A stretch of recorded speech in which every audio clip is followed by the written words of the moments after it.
The sky above Earth had not cracked open with violence.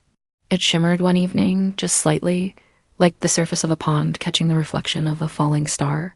And then, without thunder, without fire, they arrived. No armada, no drums. Of war, just a silver vessel shaped like a tear in the sky, descending slowly in the Arizona desert, humming with soft pulses that made the hearts of animals pause and the winds forget their path. By the time people noticed, the visitors had already walked among them, silent, tall beings cloaked in robes of living light, their eyes deep with galaxies and grief. They didn't speak our language, not at first, but they understood emotion in a way that made words seem obsolete. And among them, one was dying. Not visibly, no bleeding, no wounds, but with a trembling that ran through its very essence, a flickering like a candle drowning in its own wax. It fell to its knees near a highway gas station, its glowing hands outstretched, and no one knew what to do, until a man with grease on his hands and weariness in his bones knelt beside it and whispered something no translator could catch, but which made the alien blink its many eyes and hold still. His name was Elijah Knox. He wasn't anyone special by human standards. A mechanic, a widower, the kind of man whose stories get buried with him in old desert cemeteries. But something in his presence calmed the dying alien, something ancient and human and real. When others took photos or ran in fear, he stayed. When the military set up barriers and scientists gathered with their white coats and cold instruments, Elijah simply sat beside the being as the sun dipped behind the rocks, giving it his water, offering the warmth of his palm. It wasn't long before they came for him, not the government, but the rest of the aliens. They emerged from the ship, cloaked in silence, and pointed to him, not with weapons, but with reverence. They didn't kneel, but something in their posture folded like prayer. They had chosen him, not just to help, but to lead. No one could explain why. He didn't want it, didn't understand it. But the alien who had fallen sick was not just any being. It was their monarch, their voice between worlds. And with its last breath, it had touched Elijah's chest and called him something in their tongue that shook the desert wind to stillness. Later, the translation would come, he who remembers what we forgot. The aliens had come not to conquer, but to surrender, not to demand, but to offer. A throne, a position of power beyond imagining. But Elijah only stared at them, jaw clenched, tears drying on his cheek from memories that had nothing to do with stars. "You got the wrong man," he whispered. But they didn't believe in wrong men, only in chosen ones. And the choosing had already been done. From that moment on, the earth watched, breath held. Some called it salvation. Others feared manipulation. The world's governments scrambled to negotiate with beings that ignored protocols and walked in dreams. But Elijah, he just wanted to fix broken things in silence, to mourn his wife in peace, to forget the war he'd fought long ago in deserts with different skies. Instead, he was being asked to rise as the first human sovereign of a galactic people, older than pyramids and lonelier than gods. He refused at first, quietly, firmly, but the story, as stories do, had already begun to outgrow him. And legends never ask permission before they write themselves. Asterisk Elijah didn't scream when the ship's light swallowed him, though his heart kicked hard enough to bruise his ribs. It wasn't the kind of abduction horror movies promised. No metal tables, no restraints, no cold alien eyes dissecting his humanity. Instead, he stood in a cathedral of stars, surrounded by slow-moving strands of energy that whispered like forgotten lullabies. The air, if it was air, smelled like rain on dry soil, and it made his throat tighten with a homesick ache he couldn't name.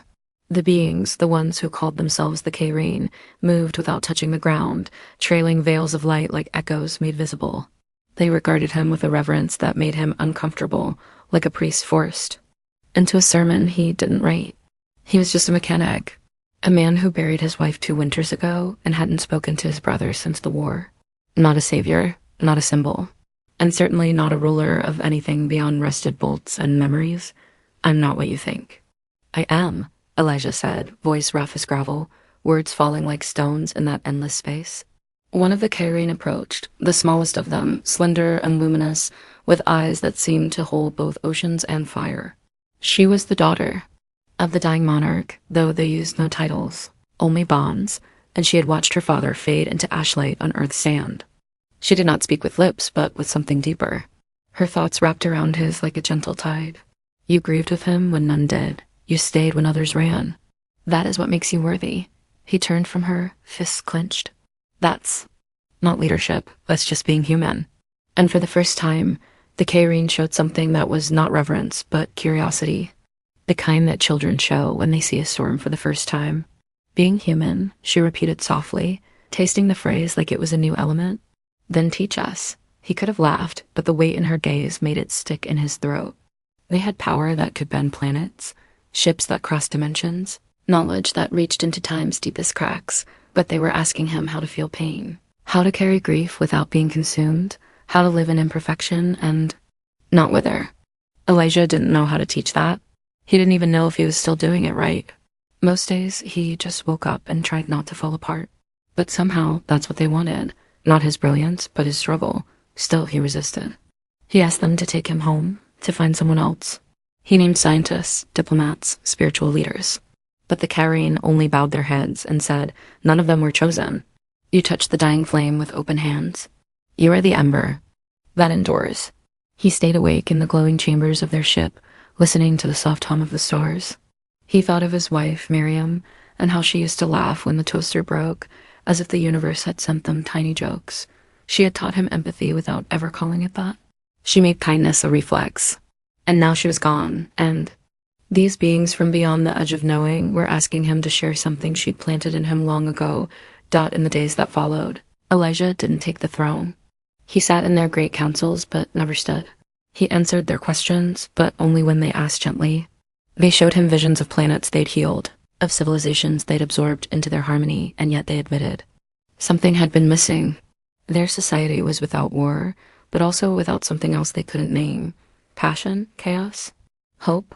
They spoke of a slow emptiness growing in their hearts, a disconnection from meaning. Elijah didn't have answers, but he had stories. He told them of Earth, not the cities or the wars, but the little things, of a boy who gave his lunch to a stranger, of a father who sat beside his daughter's hospital bed singing songs off-key, of a woman who forgave her enemy at a grave. They listened as if every word was a prophecy. Still, the tension simmered under it all. Some Cairene did not want him. Some saw him as a contamination, an unpredictable ember that could burn too hot. One of them, older, colder, told him, humans are built to fracture. You will break us, not lead us. Elijah met his gaze and said nothing, because deep down, he feared it might be true. But when he returned to his chamber, he found the monarch's daughter waiting.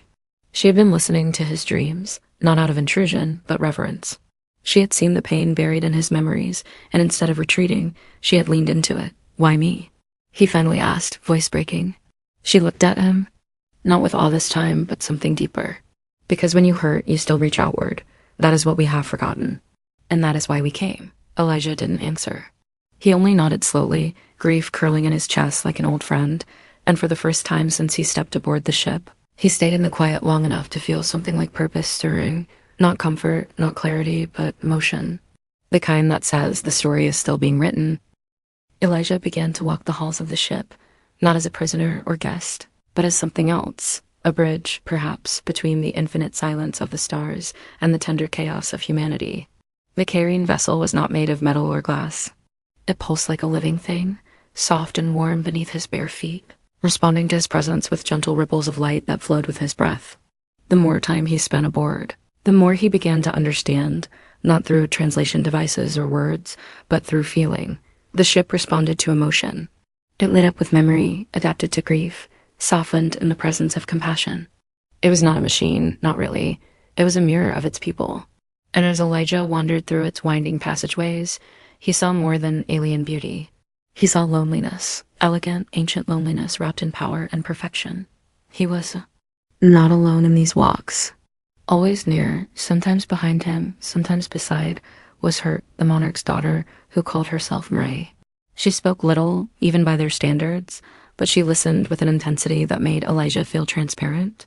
One day, he found himself in a room that bloomed open like a lotus, filled with floating orbs that glowed faint blue. Memories, she told him. Stored echoes of lives long past. She reached into one and showed him an image. Her father, young and vibrant, standing before a gathering of Cairene children who swayed in rhythm with his voice. He had once been a teacher, a storyteller. Before he ruled, he inspired. Elijah watched the image with a tightness in his chest. He thought of Miriam again, of how she used to read books aloud in their kitchen, even when no one was listening, how she believed stories were seeds, and he never knew which ones would bloom. He didn't mean to share his memories, but somehow the room invited him to. And when he placed his hand over one of the glowing orbs, it changed.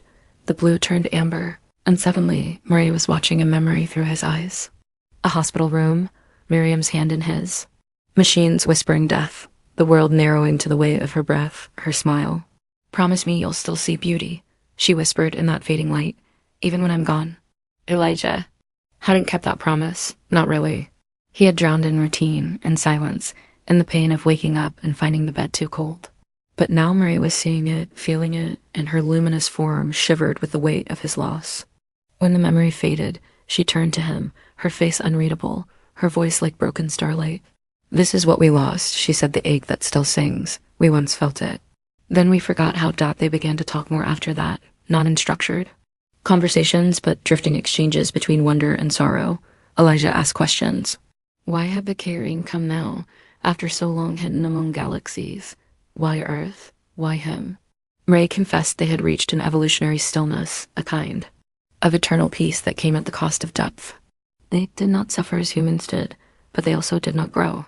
They had flattened their emotions into balance, and in doing so lost their fire. Elijah laughed softly. "You mean you traded grief for comfort and got bored?" She tilted her head, considering. "We traded pain for peace and found hollowness instead. Over time, she started sharing more of herself, how she had been trained to lead but never felt called to it, how her people admired her calm but feared her curiosity. She confessed she had been the one who initiated their journey to Earth, guided by fragments of ancient recordings from long-forgotten Cairene explorers who had touched human minds and returned changed. They left stories behind, stories of a species that broke, bled, loved, and healed again. A species that endured without harmony, but with something even harder, hope taught in one quiet hour. While watching Earth's sun rise through a translucent chamber, Ray turned to Elijah and asked if he missed being known. He blinked. "I was never really known," he said, "just needed. Then forgotten." Her hand, made of light and memory, touched his shoulder. Not anymore. And in that moment, something passed between them. Not love, not yet, but recognition. Two beings shaped by sorrow, drawn together not by destiny, but by understanding. They did not complete each other, but they reflected something. A shared ache, a shared question. Elijah stopped asking to be sent home. Not because he had accepted their offer, but because he had begun to listen in a new way. And in turn, the caring began to change, not visibly, not yet. But their songs, once rigid and ceremonial, now carried tremors of yearning. Their rooms, once cold with balance, now pulsed with flickers of emotion, tiny fractures in the perfect glass of their culture, where light leaked through. May stood at the center of it all, a bridge herself now, learning from a broken human how to feel again. In one of the long evenings. As they stood beneath a chamber of starlight shaped like a cathedral, Elijah whispered, "You want me to lead you?" "Fine, but I'm not a king. I'm not even a guide. I'm just someone who remembers how to feel pain and keep walking." Ray nodded. "Then that is what we will follow, not your rule. Your walk. And for the first time since Miriam's death, Elijah felt something stirring in the ashes of his soul. Not peace, but connection. And through that fragile thread, something stronger than power began to grow. Something like faith. Asterisk, the change came not with thunder, but with silence. A silence, too perfect to be natural. Elijah noticed it one day as he stood in a garden aboard the ship, a place Murray had shaped from human memory, full of lavender skies and wildflowers plucked from the dreams of Earth's forest. Birdsong echoed softly from unseen sources, and wind stirred petals that were not real, but somehow lived. Yet that day, the garden didn't breathe. The wind forgot to whisper. The sky held still. The air was missing a beat, like a heart skipping not one, but many. Elijah felt it in his bones first, a chill that had nothing to do with temperature. Ray appeared beside him almost instantly, her face tight with something rare in her. "People fear. They are awakening," she said, and her glow dimmed as she spoke. "What do you mean, who?" Elijah asked, already knowing he wasn't going to like the answer. She didn't speak right away. Instead, she led him down into the underchambers of the ship, past places he'd never been shown, through corridors that pulsed like veins in a sleeping beast. They arrived at a sealed chamber, smooth and black, humming like it held a storm. And inside, waiting in containment fields older than Earth's pyramids, were shapes, twisted, flickering beings with too many limbs and no clear faces. Some floated like jellyfish in oil. Others curled inward, twitching as if dreaming nightmares they couldn't wake from. These, Marie whispered, were once Kairine. Long before harmony. Before we learned how to silence the soul. She explained slowly, her voice trembling with memory not her own. Thousands of years ago, the Kairine were not the graceful beings Elijah knew. They were fractured, volatile, radiant with unchecked emotion, brilliant and unstable. Their civilization grew fast, burned hot, and threatened to destroy itself more than once. In desperation, their ancestors created the Great Stillness, a biological and spiritual transformation that reduced emotional extremes, rage, obsession, grief, desire, it all faded. What remained was peace, but sterilized. No more wars, no more revolutions. No more passion, but not all Kairine embraced it. Some resisted. Some refused the stillness and became what the Kairine called the dissonant. Those too far gone were sealed away, neither killed nor healed, because the Kairine could not bring themselves to destroy their own, not even at their worst.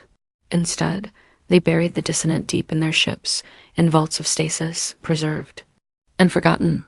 Until now, their minds are awakening, Marie said. Because of you. Elijah staggered back. Because of me? Because we let your pain into us. Because we let your grief become our mirror, the dissonant respond to emotion. And now they're listening again. The ship had begun to hum differently in recent days. The walls sang with strange vibrations.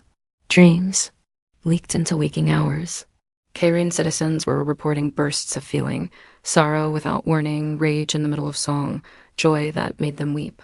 And through it all, the stasis chamber below trembled more each day, as if the dissonant, long asleep, were beginning to stir in their silence. Elijah stared into the dark chamber, heart pounding.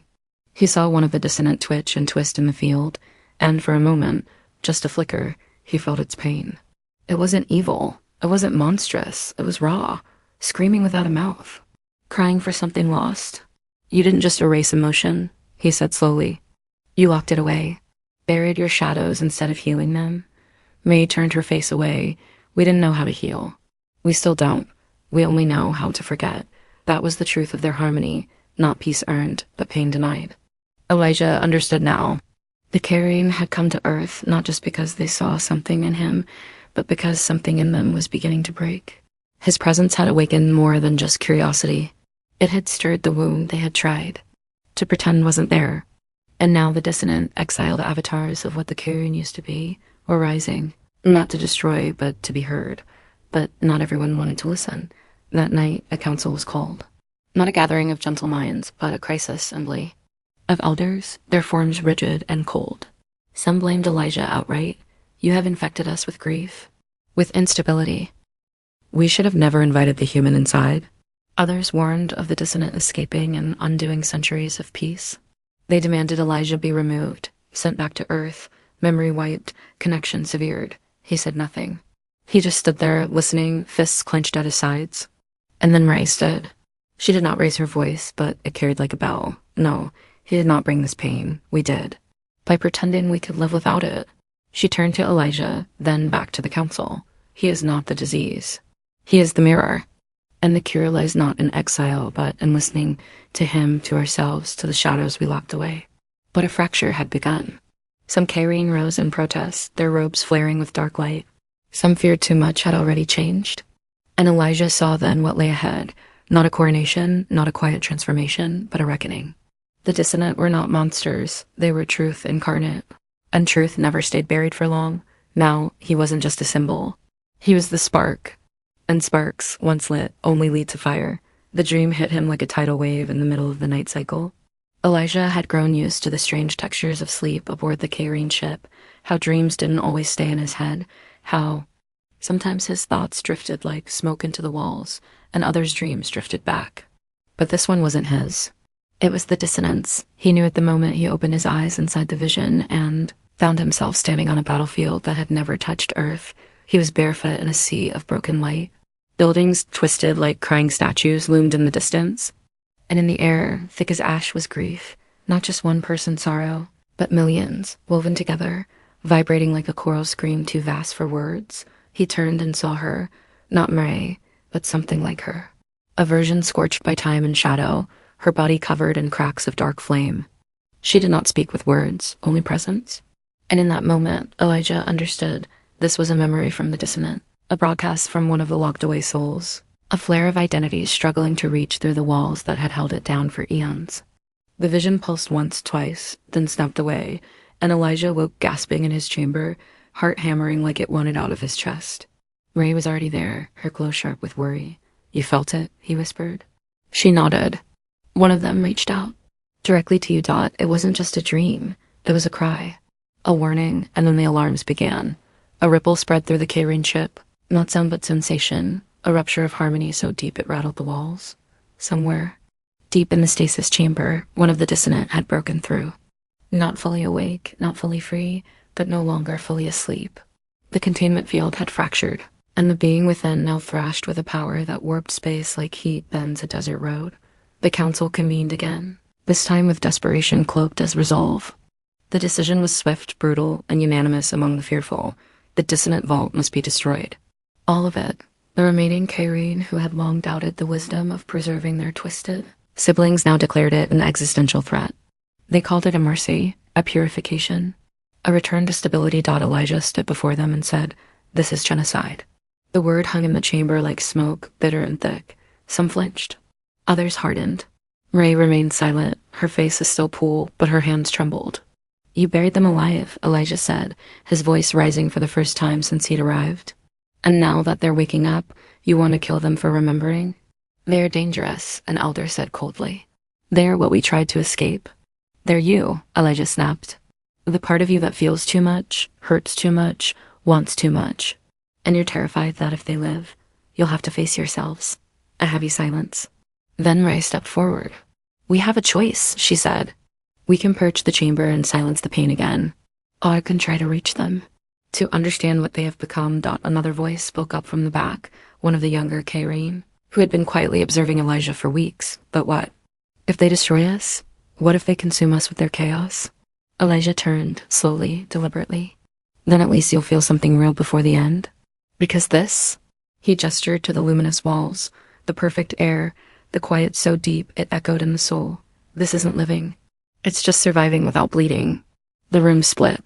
Not in sound, but in spirit. And then came the choice. The council refused to wait.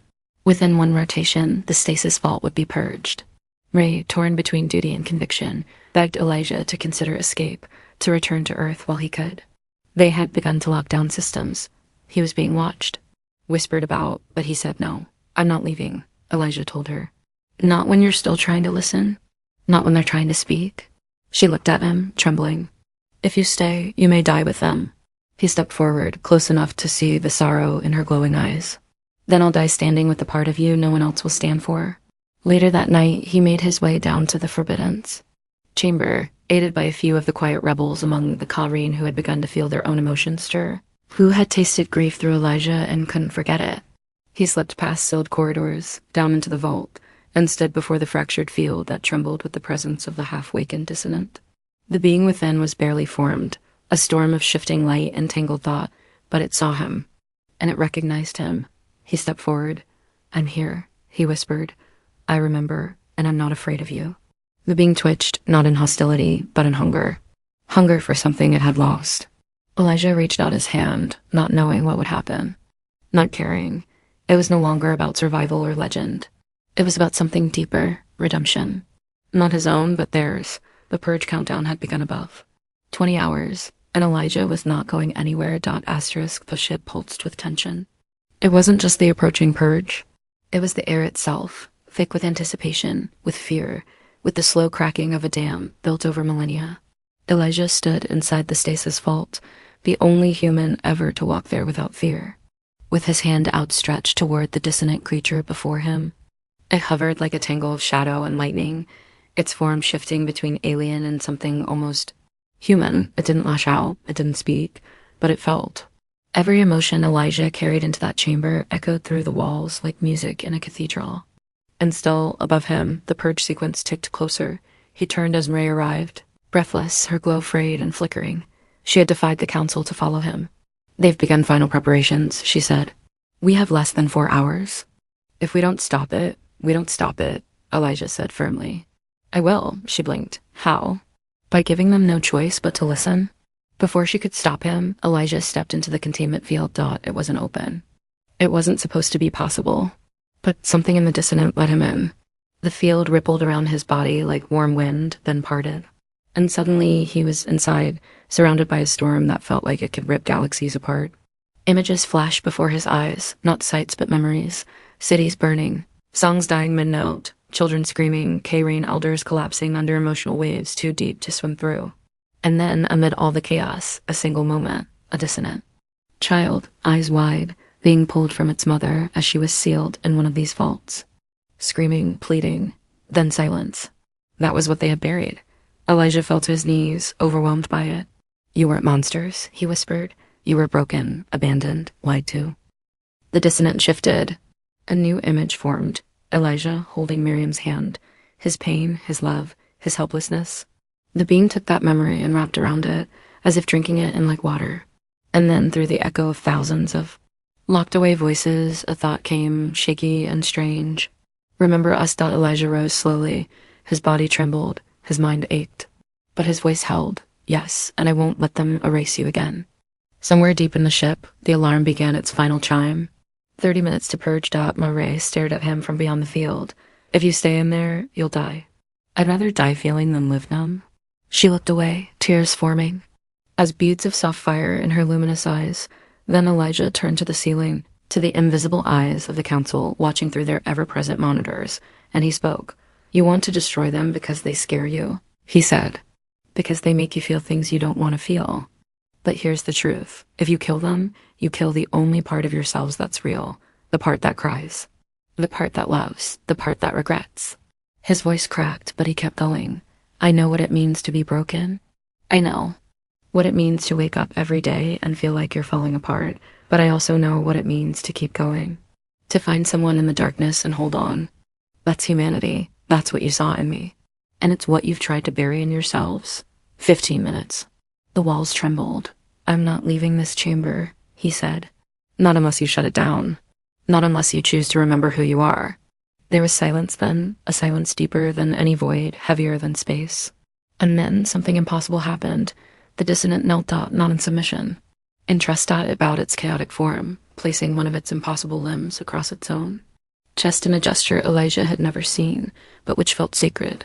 As if it remembered, too, some old rite, long forgotten, now reborn. Ray stepped forward. You've done what I never could. Elijah looked at her, exhausted, sweating. Shaking, it's not done. She nodded, then pressed her hand to the wall. And across the ship, one by one, lights began to flicker out, not in failure, but in surrender. The purge countdown stopped. The stasis fields deactivated. The chamber doors opened. And the dissonant stepped into the light for the first time in 10,000 years. It wasn't violent. It wasn't beautiful. It was truth, messy, trembling, unresolved. But alive, the council had no words. The elders sat in stunned silence as Marie addressed them, voice firm now. We are no longer a people of stillness. We are a people of memory. And we remember what we buried. She turned to Elijah, and in front of her people, bowed low. You refused our throne. So we offer you something more powerful. A place in our history, not as a ruler, but as a reminder. Elijah said nothing. He only stepped down from the platform. Pain still clinging to his bones, but his heart, for the first time in years, beating with purpose. The dissonant walked beside him, and the stars, long quiet, began to listen again. Asterisk, they did not celebrate. There were no banners, no triumphant songs, no thunder of applause. The K-Rain did not yet know how to mark such a moment. But in the days that followed the awakening of the dissonant, something began to shift, gently, quietly, not like revolution, but like thaw. The ship, once pristine in its perfection, now shimmered with uneven light. Laughter, strange and uncertain, began to echo through its corridors. Some K-Rain wept openly for the first time in generations. Others sang, but not the perfect songs of old. These were messy, jagged songs, full of cracks, off rhythm, and wild, beautiful in their brokenness. They were learning again, relearning how to feel. And in the center of it all was Elijah Knox. He had not taken the throne. He never would. He still refused the title, the ceremony, the robes of leadership they tried to give him. He wore the same boots, the same scuffed jacket, his wedding ring still worn on a chain around his neck. But wherever he walked, people turned not in worship, but in recognition. They called him the Keeper now, not because he ruled, but because he carried something sacred.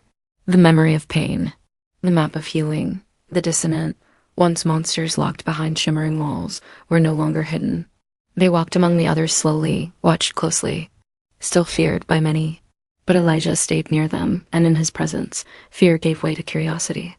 One of the dissonant, the same one who had reached into his dream, now followed him like a silent sentinel. She had taken a shape that resembled both her people and the memory of Miriam, not an imitation, but a tribute. A living embodiment of what had been lost and what had been found again. She had no name. Elijah called her Ashley. Mare rose to lead the Cairene, not as a queen, but as a guide. Her voice had changed, no longer calm above all else, but filled with depth. She would pause in her speeches to breathe, to feel, to cry when the words hurt too much. Her people followed her not because she was perfect, but because she had felt failure, had stood beside it and not turned away. One evening, just as the ship floated above a moon bathed in golden light, Elijah stood on a balcony alone. The stars looked close enough to touch. He held his ring in his hand, the chain warm against his skin. He didn't speak. He didn't cry. But something in him softened. The scar inside his chest where grief had once taken root now glowed faintly with something else. A memory. A promise. I saw the beauty, Miriam, he whispered, even when it hurt, especially when it hurt. Ashley approached and stood beside him, her presence calm but unblinking. She asked him if he would ever return to Earth. Maybe one day, he said, but not yet. There's too much still broken here. The Cairene didn't need a god. They didn't need a ruler. They needed a reminder. And Elijah Knox, a mechanic from Arizona who once held the hand of a dying woman and whispered stories into her final breaths, had become exactly that. A legend not because he conquered or commanded, but because he remembered. Because he felt pain and didn't run. Because when they offered him everything, power, immortality, obedience, he chose empathy instead. In the years that followed, the Cairene changed. They wept at births and mourned their dead without hiding. They painted chaotic murals in once sterile chambers. They listened to human music and laughed at its rawness. The dissonant helped rebuild the cities once locked to them. And Earth, ever watching from afar, began to see the stars not as a threat, but as a possibility. And though the name Elijah Knox faded from headlines and history books on Earth, it lived on in the Cairene language. Not as a title, not as a myth, but as a verb. To Knox meant to feel and to walk anyway. And so the man who refused the throne became more than a king.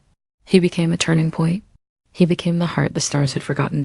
And in the quiet of that ancient ship, surrounded by beings relearning the miracle of grief, Elijah closed his eyes and finally rested. Not because his pain was gone, but because he knew it meant something.